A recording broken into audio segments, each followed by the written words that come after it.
Je rattrape des classiques que je n'ai jamais vus et aujourd'hui, Memento de Christopher Nolan. J'adore les films de Christopher Nolan. Je fais partie de ceux qui disent que c'est un super réalisateur, qu'Interstellar c'est trop bien, qu'Inception c'est trop bien, Tenet c'est trop bien. Enfin bref.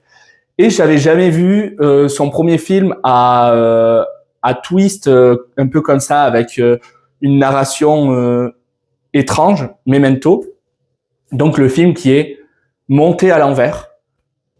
Je ne connaissais absolument pas l'histoire, je connaissais rien du film, jamais vu une seule image. Et comme beaucoup de films de Christopher Nolan, j'ai adoré. J'ai adoré sa construction, j'adore les films qui nous torturent un peu l'esprit, où on doit vraiment essayer d'anticiper, etc.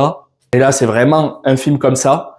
Toutes les pièces du puzzle qui s'assemblent au fur et à mesure.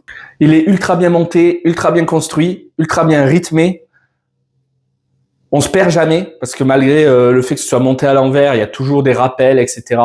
Donc sur ça, c'est carré.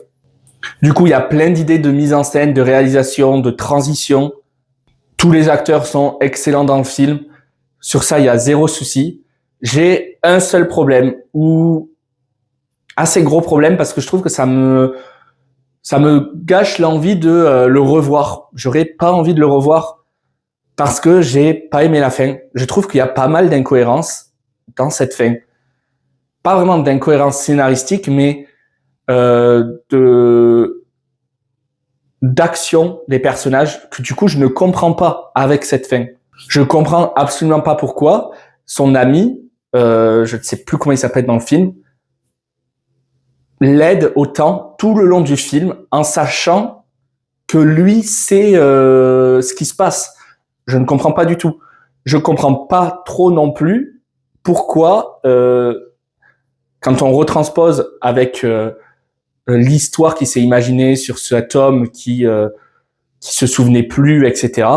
Pourquoi lui a réagi comme ça, alors que il ne s'est en soi pas passé grand-chose. Il y a plein de trucs qui me chiffonnent sur la fin, et ce qui fait que tout ce puzzle, il était ultra agréable à monter.